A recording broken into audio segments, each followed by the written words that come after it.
નમસ્કાર મિત્રો દેશ અને દુનિયાના સુપરફાસ્ટ સમાચારમાં તમારું સ્વાગત છે। રખડતા શ્વાને લીધો બાળકીનો જીવ। રાજકોટ શહેરમાં આવેલા સાપર વેરાવળ વિસ્તારમાં શ્વાનના કારણે 5 વર્ષની બાળકીનું મૃત્યુ થયું છે। મધ્યપ્રદેશના એક પરિવારની આ બાળકી પોતાના દાદાને મળવા માટે 5 દિવસ પહેલાં રાજકોટ આવી, જ્યારે બાળકી શ્વાનને રોટલી ખવડાવી રહી હતી। તે દરમિયાન શ્વાને તેને બચકા ભર્યા હતા, જેના કારણે તેને ગંભીર ઈજા પહોંચી। ગંભીર ઈજાના પગલે તેને હોસ્પિટલ સારવાર અર્થે ખસેડવામાં આવી, જ્યાં તેને મૃત જાહેર કરવામાં આવી છે। મિત્રો, અન્ય મહત્વના સમાચારની વાત કરીએ તો ધરાધ્રુજી આ રાજ્યોમાં ભૂકંપ। વહેલી સવારે મ્યાનમારમાં જોરદાર ભૂકંપ આવ્યો। આ ભૂકંપના આંચકા ભારતના મણિપુર, નાગાલેન્ડ, આસામ સહિતના વિસ્તારોમાં અનુભવાયા હતા। રિક્ટર સ્કેલ ઉપર આ ભૂકંપની તીવ્રતા 4.7ની નોંધાઈ છે। આ ભૂકંપની ઊંડાઈ 15 કિલોમીટર હતી। આ ઘટનાના ફોરે ભારતમાં મોટા નુકસાનીના અહેવાલ નથી, પરંતુ લોકોમાં ભયનો મોજો ફરી વળ્યો છે। મિત્રો, અન્ય મહત્વના સમાચારની વાત કરીએ તો શરદ પૂર્ણિમા ઉપર ખીરનું મહત્વ। શરદ પૂર્ણિમાની રાત્રે ચંદ્રદેવને ખીર ચડાવવાનું શુભ છે। ખીરને આખી રાત ચાંદીમાં રાખવામાં આવે છે અને બીજા દિવસે પૂજા કર્યા પછી તેનું સેવન કરવામાં આવે છે।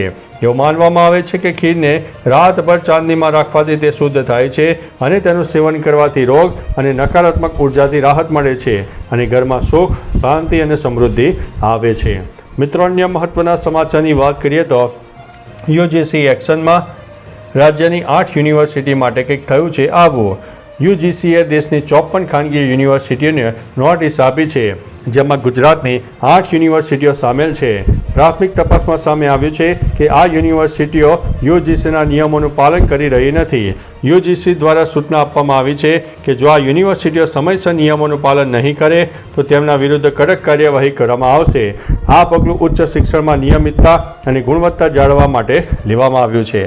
મિત્રો, અન્ય મહત્વના સમાચારની વાત કરીએ તો વાવાઝોડા સાથે વરસાદે વિનાશ વેર્યો। અમરેલી જિલ્લાના ધારી તાલુકાના દલખાણિયા ગામમાં રાત્રે મિની વાવાઝોડા સાથે ભારે વરસાદ પડ્યો। રાત્રે 8થી 12 વાગ્યા સુધીમાં ફૂંકાયેલા પવન અને વરસાદથી 4થી 5 મકાનો જર્જરિત થઈ ગયા હતા। વીજ પોલ પણ ધરાશાયી થયો, છાપરા ઉડી ગયા અને ખેતીને સંપૂર્ણ નુકસાન થયું। ગ્રામજનોમાં ભારે રોષ અને નારાજગી જોવા મળી છે, કારણ કે અધિકારીઓ અને રાજકીય નેતાઓએ હજુ સુધી સ્થળની પણ મુલાકાત લીધી નથી। મિત્રો, અન્ય મહત્વના સમાચારની વાત કરીએ તો માનહાનિ કેસમાં કંગના રનૌતને જ મોટો ઝટકો। અભિનેત્રી અને ભાજપના સાંસદ કંગના રનૌતને બઠિંડા કોર્ટમાંથી ઝટકો લાગ્યો છે। કોર્ટે ખેડૂત આંદોલન દરમિયાન કરેલી ટિપ્પણી સંબંધિત માનહાનિ કેસમાં વિડીયો કોન્ફરન્સ દ્વારા હાજર રહેવાની તેમની અરજીને ફગાવી દીધી છે। હવે કંગનાએ 27 ઓક્ટોબરે કોર્ટમાં વ્યક્તિગત રૂપે હાજર થવું પડશે। આ કેસ 2021નો છે, જ્યારે કંગનાએ એક વૃદ્ધ મહિલા ખેડૂત મહેન્દર કૌરને ₹100 લઈને ધરણામાં જોડનારી મહિલા ગણાવી હતી। મિત્રો, અન્ય મહત્વના સમાચારની વાત કરીએ તો વડોદરા એરપોર્ટને બોમ્બથી ઉડાવી દેવાની ધમકી। વડોદરા એરપોર્ટને બોમ્બથી ઉડાવી દેવાની ધમકી મળી છે અને ચેકિંગ તંત્રમાં દોડધામ મચી ગઈ છે। તપાસ દરમિયાન કોઈ બોમ્બ કે શંકાસ્પદ વસ્તુ મળી નથી। વર્ષ 2025 દરમિયાન એરપોર્ટને 2 અથવા તો વધુ વખત આવી ધમકી મળી છે। પોલીસ અને સુરક્ષા એજન્સીઓ દ્વારા ઈમેલ કઈ તરફથી આવ્યો તે જાણવા માટે તપાસ શરૂ કરી છે। ધમકી મળતા આગોતરા સાવચેતીઓ અને સુરક્ષા વ્યવસ્થાઓ કડક કરવામાં આવી હતી। મિત્રો, અન્ય મહત્વના સમાચારની વાત કરીએ તો તાપી નદીમાં પાણીની ભરપૂર આવક। સુરતમાં તાપી નદી છેલ્લા 3 દિવસથી 2 કાંઠે વહી રહી છે। ઉકાઈ ડેમમાંથી પાણી છોડાતા હાલ નદીના જળસ્તરમાં નોંધપાત્ર વધારો થયો છે। ડેમમાં હાલ 2.77 લાખ ક્યુસેક પાણીની આવક નોંધાઈ રહી છે, જેના પરિણામે તાપી નદીમાં 1.72 લાખ ક્યુસેક પાણીથી ભરપૂર આવક થઈ છે। નદીના જળસ્તર વધતા કિનારાના વિસ્તારોમાં તંત્ર એલર્ટ ઉપર છે। લોકોમાં ચિંતાની લાગણી હોવા છતાં હાલ પરિસ્થિતિ નિયંત્રણમાં હોવાનું અધિકારીઓ જણાવી રહ્યા છે। મિત્રો, અન્ય મહત્વના સમાચારની વાત કરીએ તો છેલ્લા 24 કલાકમાં 130 તાલુકા જળબંબાકાર। ગુજરાતમાં છેલ્લા 24 કલાક દરમિયાન 130 તાલુકામાં વરસાદ નોંધાયો છે, જેમાં સૌરાષ્ટ્રમાં મેઘરાજાનું જોર વધ્યું છે। સૌથી વધુ વરસાદ ગીર સોમનાથના માંગરોળમાં 4.09 ઇંચ પડ્યો છે। આ ઉપરાંત તાલાલા, કેશોદ, માળિયાહાટીના અને ઉનામાં પણ 2 ઇંચથી વધુ વરસાદ નોંધાયો છે। હવામાન વિભાગે આગામી દિવસોમાં પણ વરસાદ ચાલુ રહેવાની સંભાવના વ્યક્ત કરી છે। મિત્રો, અન્ય મહત્વના સમાચારની વાત કરીએ તો દુબઈ દિલ્હી ફ્લાઇટમાં ટેકનિકલ ખામી। દુબઈથી દિલ્હી જતી એર ઇન્ડિયાની ફ્લાઇટમાં ટેકઓફ પહેલાં ટેકનિકલ ખામી સર્જાતા છેલ્લી ઘડીએ તે રદ કરવામાં આવી છે। ક્રૂ દ્વારા તાત્કાલિક મુસાફરોને વિમાનમાંથી નીચે ઉતારવાનું કહેવામાં આવતા હોબાળો મચી ગયો હતો.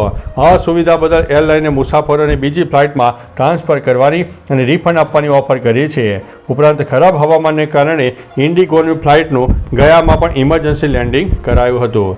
મિત્રો, અન્ય મહત્વના સમાચારની વાત કરીએ તો RSS શતાબ્દી ઉજવણી, મોહન ભાગવત વિદેશ જશે, 7 મોટા કાર્યક્રમ. રાષ્ટ્રીય સ્વયંસેવક સંઘ આ દશેરા એટલે કે 2 ઓક્ટોબર 2025થી તેના શતાબ્દી વર્ષના કાર્યક્રમો શરૂ કરશે. દેશભરમાં એક વર્ષ દરમિયાન સંઘના ઇતિહાસ, પડકારો અને ઉકેલોનો સમાજ દ્વારા સમક્ષ રજૂ કરવા માટે 7 મોટા કાર્યક્રમો યોજાશે. સ્વયંસેવકો ઘરે ઘરે જઈને સંઘ વિશે માહિતી આપશે. આ દરમિયાન સંઘ પ્રમુખ મોહન ભાગવત અમેરિકા અને યુરોપ સહિતના વિદેશ પ્રવાસે પણ જવાના છે.